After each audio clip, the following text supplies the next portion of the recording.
வணக்கம் வணக்கம் நண்பர்களே, அனைவருக்கும் வணக்கம். இன்று நாம் பார்க்கக்கூடிய வேலைவாய்ப்பு வந்து பார்த்தீங்க அப்படின்னா அனைவருமே அவங்களுடன் எதிர்பார்த்துட்டு இருந்த அங்கன்வாடி வேலைவாய்ப்பு வந்து பார்த்தீங்க அப்படின்னா அறிவிப்பு வெளியே இருக்குது. இதை பற்றி நம்ம இந்த வீடியோவில் தெளிவாக வந்து பார்க்க போகிறோம். யாரெல்லாம் விண்ணப்பிக்கணும், எப்படி விண்ணப்பிக்கணும், அப்ளிகேஷன் ஃபார்ம்ஸ் எல்லாம் எப்படி கொடுத்துருக்காங்க, ஆஃப்லைனா ஆன்லைனா, என்னென்ன சான்றிதழ் வைக்கணும், தூர சான்றிதழ் வைக்கணுமா வேண்டாமா, இது என்ன புதுவிதமான ஒரு நோட்டிஃபிகேஷனாக இருக்குது அப்படின்னு சொல்லிட்டு ஏகப்பட்ட பேர் கேட்டிருக்காங்க. எல்லாமே நம்ம இந்த வீடியோவில் தெளிவாக பார்க்க போகிறோம். வீடியோவை ஸ்கிப் பண்ணாமல் பார்த்துக்கோங்க. ஏதாச்சும் டவுட்ஸ் இருக்குது, எரர்ஸ் இருக்குது அப்படின்னா தாராளமாக எங்களை வந்து தொடர்பு கொள்ளுங்கள். நாங்கள் முடிஞ்ச வரைக்கும் உங்களுக்கு வந்து எல்லா விதமான தகவல்களையுமே ஒன் பை ஒன்னாக அப்டேட் பண்ணிகிட்டே இருப்போம். அதனால் நீங்கள் நம்ம சேனல் என்ன சப்ஸ்கிரைப் பண்ணல அப்படின்னா உடனடியாக சப்ஸ்கிரைப் பண்ணிக்கிறது ரொம்ப ரொம்ப முக்கியம். ஓகே, முக்கியமாக வந்து பார்த்திங்க அப்படின்னா 2 வேலைவாய்ப்பு தாங்க அங்கன்வாடியில். சத்துணவு உதவியாளர் 1, சத்துணவு சமையலர் 1.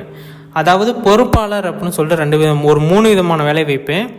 இதில் வந்து ஃபஸ்ட் 1 கேட்டகரி வந்து பார்த்திங்க அப்படின்னா சமையலர். அங்கே இருக்கக்கூடிய பால்வாடி ஸ்கூலில் சமைக்கிறது தான் அவங்களுடைய வேலைவாய்ப்பு 1. 2வது வந்து பார்த்திங்க அப்படின்னா சமையல் உதவியாளர், உதவியான பொருட்கள் வாங்கிட்டு வர்றது, இந்த காய்கறிகள், கேரட்டு, பீன்ஸு, இதுமாரி காய்கறிகள் வாங்கிட்டு வரதாக இருக்கட்டும், நெக்ஸ்ட் அந்த முட்டை இதுமாரி வாங்கிட்டு வரதாக இருக்கட்டும், இது எல்லாமே வந்து பார்த்திங்க அப்படின்னா அங்கே இருக்கக்கூடிய இடத்துலேருந்து இவங்களுக்கு கொண்டுட்டு வந்து கொடுக்கறது. அதாவது ஒரு ஸ்டோர் ரூம் இருக்குமா, அந்த ஸ்டோர் ரூம்லேருந்து கொண்டு வந்து இவங்களுக்கு கொடுக்குறது. இதுதான் வந்து ஒர்க்கு. இதை தான் பற்றி நம்ம இந்த வீடியோவில் தெளிவாக பார்க்க போகிறோம். இதில் நிறையா பேர்த்துக்கு முரண்பட்ட கருத்துக்கள் இருக்கலாம். அதாவது வயது முடிந்திருக்கலாம், வயது இல்லாமல் இருக்கலாம். அவங்கெல்லாம் என்னென்ன பண்ணணும்னு சொல்லிட்டு நான் சொல்கிறேன், வீடியோவில் சொல்லியிருப்பேன். அது எங்கே அப்படின்னு சொல்லிட்டு பொறுமையாக வீடியோவை ஸ்கிப் பண்ணாமல் பார்த்தீங்க அப்படின்னா நீங்கள் வந்து தெரிஞ்சுக்க முடியும். ஓகேங்களா?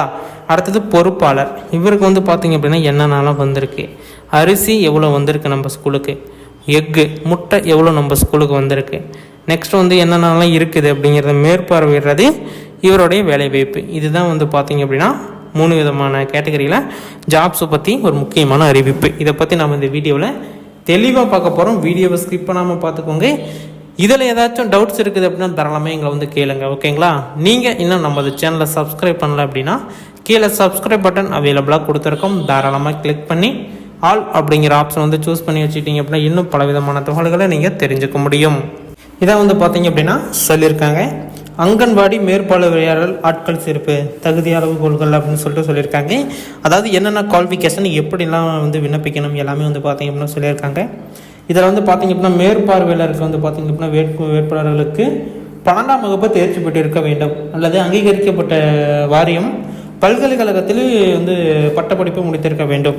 அதாவது மேற்பார்வையாளர்னால் அந்த பொறுப்பாளரை தான் இவங்க வந்து மேற்பார்வையாளர் அப்படின்னு அவங்களுடைய கணக்கை சொல்கிறாங்க. இந்த மேற்பார்வையாளருக்கு கணக்கெல்லாம் என்ன அப்படின்னா, இந்த என்னென்ன வேலைன்னா இந்த மேற்பார்வையாளர் தான் வேலையே. என்னென்ன முட்டை வந்திருக்கு, என்னென்ன அரிசி வந்திருக்கு, யார் யார் இன்றைக்கி வந்திருக்காங்க, சமையலர் வந்திருக்காதா, சமையல் உதவியாளர் வந்திருக்காரான்னு கணக்கெடுக்கிறது. அதேமாதிரி எத்தனை பிள்ளைங்க வந்து எக்கு சாப்பிடுது, எத்தனை பிள்ளைங்க எக்கு சாப்பிடல, அதேமாதிரி எவ்வளோ பேர் மதிய உணவு சாப்பிட்றாங்க, இது எல்லாமே வந்து பார்த்திங்க அப்படின்னா கணக்கெடுக்கிறது யாருடைய வேலை அப்படின்னு பார்த்திங்க அப்படின்னா இந்த மேற்பார்வையாளர் வேலைவாய்ப்பு. எல்லாத்துக்குமே வந்து நம்ம ஸ்கூல் படிக்கிறப்ப அட்டெண்டன்ஸ் எடுப்பாங்க. மத்தியானம் உணவுக்கு வந்து யாரெல்லாம் சாப்பிட்றீங்க அப்படின்னு சொல்லிட்டு ஒரு 11 மணி வாக்கில் வந்து இல்லை ஒரு 10 மணி வாக்கில் வந்து ஒரு அட்டெண்டன்ஸ் எடுப்பாங்க. அந்த அட்டெண்டன்ஸை பொறுத்து தான் எவ்வளோ அரிசி போடலாம், எத்தனை முட்டை போடலாம் அப்படின்னு சொல்லிட்டு கணக்கு போட்டு போடுவாங்க. அந்த மேற்பார்வையிடுறது தான் யாரோடைய வேலை அப்படின்னா இந்த மேற்பார்வையாளருடைய வேலை. அதுதான் வந்து அவருடைய ஒர்க்கு. ஓகேங்களா? அடுத்தது உதவியாளர். விண்ணப்பதாரர்கள் அங்கீகரிக்கப்பட்ட இடத்தில் வந்து 8ஆம் வகுப்பு அல்லது 10ஆம் வகுப்பு தேர்ச்சி பெற்றிருக்க வேண்டும். 8ஆம் வகுப்பு தேர்ச்சி பெற்றிருந்தால் போதும். ஓகேங்களா? இல்லை நான் 8ஆம் வகுப்பு முடித்து நான் 10ஆம் வகுப்பு முடித்து நான் 12ஆம் வகுப்பு போயிட்டேன் அப்படின்னாலும் ஒன்றும் பிரச்சனை கிடையாது. 8ஆம் வகுப்புக்கு தாண்டிட்டீங்க அப்படின்னா இந்த உதவியாளர் வேலைவாய்ப்புக்கு எலிஜிபிள். ஏன்னா நிறையா பேர் கேட்குறது வந்து பார்த்திங்க அப்படின்னா இந்த உதவியாளர் வேலைவாய்ப்பு சொல்லுங்கள், இதை தான் நிறைய பேர் விண்ணப்பிக்கணும்னு எதிர்பார்த்துட்டு இருக்கோம், நீங்கள் அதை மட்டும் அப்டேட் பண்ணுங்கள் அப்படின்னு சொல்லிட்டு ஏகப்பட்ட பேர் ஏகப்பட்ட கேள்விகளோடு மெசேஜ் பண்ணியிருந்தீங்க.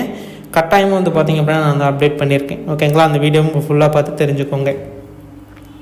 அடுத்தது வந்து பார்த்திங்க அப்படின்னா வயது வரம்பு என்ன அப்படின்னு பார்த்திங்க அப்படின்னா குறைஞ்சபட்ச வயது வரம்பு 18. உங்களுக்கு 18 இதாக இருக்கணுங்க, 18 வயசு. அதிகபட்ச வயது வரம்பு வந்து பார்த்திங்க அப்படின்னா 45. நாம் வந்து முன்னாடி 40 தான் போட்டிருந்தோம்.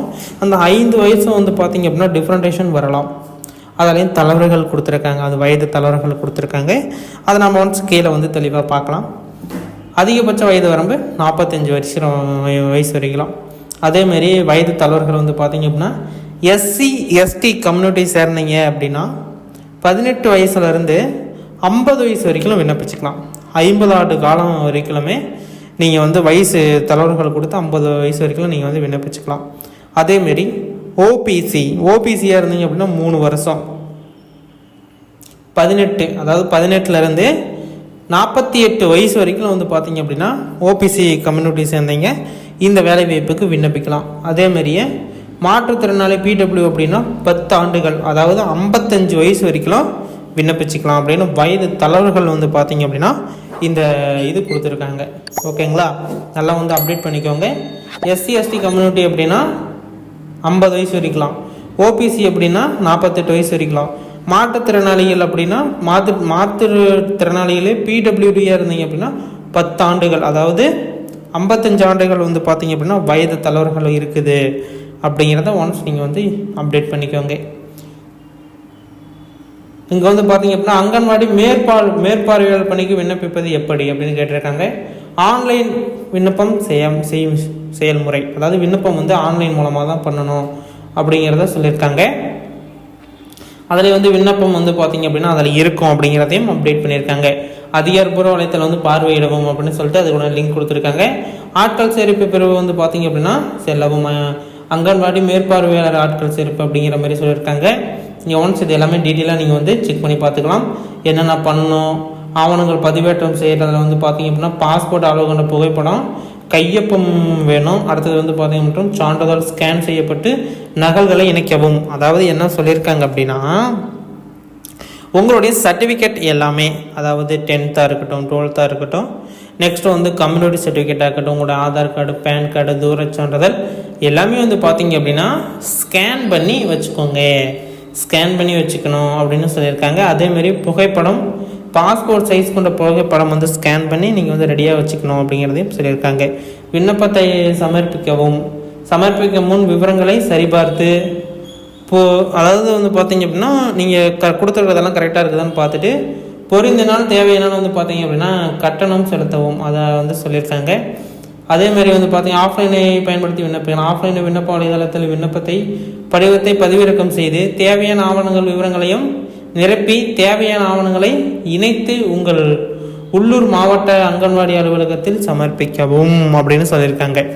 என்னங்க 2 விதமாக சொல்லியிருக்காங்க, ஆஃப்லைனும் சொல்கிறாங்க ஆன்லைனும் சொல்கிறாங்க, இதை நாங்கள் எதங்க எடுத்துக்கிறது அப்படின்னு சொல்லிட்டு நிறையா பேர் வந்து கேள்விகள் இருக்கும். அதுக்கு வந்து பார்த்தீங்க அப்படின்னா இந்த மேற்பார்வையாளருக்கு ஆன்லைன் மூலமாகவும் சமையல் உதவியாளருக்கு வந்து பார்த்தீங்க அப்படின்னா ஆஃப்லைன் மூலமாகவும் வந்து பார்த்தீங்க அப்படின்னா அப்டேட் பண்ணியிருக்காங்க. இதில் வந்து உங்களுக்கு ஏதாச்சும் டவுட்ஸ் இருக்குது அப்படின்னா தாராளமாக எங்களை வந்து தொடர்பு கேட்கலாம். இதில் ஏதாச்சும் சந்தேகங்கள் இருக்குது அப்படின்னாலும் நீங்கள் தாராளமாக எங்களை வந்து தொடர்பு பண்ணி கேட்கலாம். இது போன்ற அரசு அறிவிக்கக்கூடிய உடனுக்குடனே நோட்டிஃபிகேஷன் உங்களோட மொபைலுக்கு வேணுமா? உடனடியாக நீங்கள் நமது சேனலை சப்ஸ்கிரைப் பண்ணாமல் இருக்கீங்க அப்படின்னு அர்த்தம். உடனடியாக சப்ஸ்கிரைப் பண்ணிக்கோங்க. உங்களுடைய மொபைலுக்கு டான் நோட்டிஃபிகேஷன் வரும், அதை கிளிக் பண்ணி நீங்கள் செக் பண்ணி பார்த்துட்டு நீங்கள் வந்து ஜாப்ஸுக்கு விண்ணப்பிச்சுக்கலாம். ஓகேங்களா? இதில் ஏதாச்சும் டவுட் இருக்குதா அப்படிங்கிறத மட்டும் கீழே கமெண்ட்டில் தெரியப்படுத்துங்க.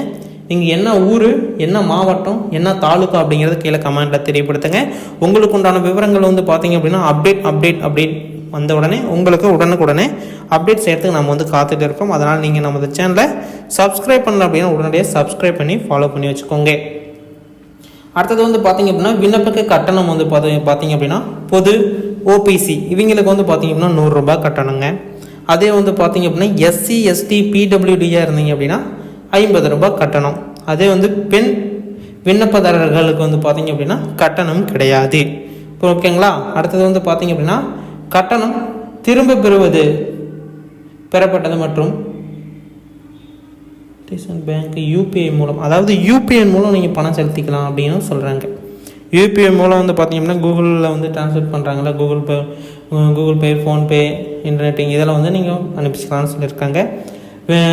விண்ணப்பத்திற்கு வந்து பார்த்திங்க அப்படின்னா தேவையான ஆவணங்கள், விண்ணப்பிக்க வந்து தேவையான ஆவணங்கள் வந்து பார்த்திங்க அப்படின்னா பாஸ்போர்ட் அளவு கொண்ட புகைப்படம் 1, ஸ்கேன் செய்யப்பட்ட கையொப்பம் 2, கல்வி சான்றிதழ் 3, 8, 10, 12 பட்டப்படிப்பு, சாதி சான்றிதழ் 1, 4, இருப்பிடச் சான்றிதழ் 5, அங்கீகரிக்கப்பட்ட அடையாள அட்டைனா ஆதார் அட்டை 1, இல்லைனா பான் கார்டு 1, இதில் ஏதோ ஒன்று இருந்தால் போதும். ஓகேங்களா, இதுதான் வந்து சொல்லியிருக்காங்க. இன்னும் பலவிதமான தகவல்கள்லாம் நீங்கள் தெரிஞ்சுக்கணும் அப்படின்னா நீங்கள் நம்ம சேனலை சப்ஸ்கிரைப் பண்ணி வச்சுக்கோங்க. ஒன் பை ஒன்னாக அப்டேட் வர நாங்கள் ஒவ்வொரு மாவட்டமாக அப்டேட் பண்ணுறோம். வேலைவாய்ப்பு தொடர்ந்து ஸ்டார்ட் ஆகிடுச்சு. இதுக்கு மாவட்ட வாரியான நோட்டிஃபிகேஷன் வரும். உங்களுடைய மாவட்டம் தாலுக்காவை கீழே கமெண்ட் செக்ஷனில் தெரியப்படுத்துங்க. வந்த உடனே அதுக்கான அப்டேட் நாங்கள் ஒன் பை ஒன்னாக அப்டேட் பண்ணுறோம். இதுமாரி பயனுள்ள வீடியோக்களை தெரிந்து கொள்ள நம்ம சேனலை சப்ஸ்கிரைப் பண்ணிக்கோங்க. நன்றி, வணக்கம்.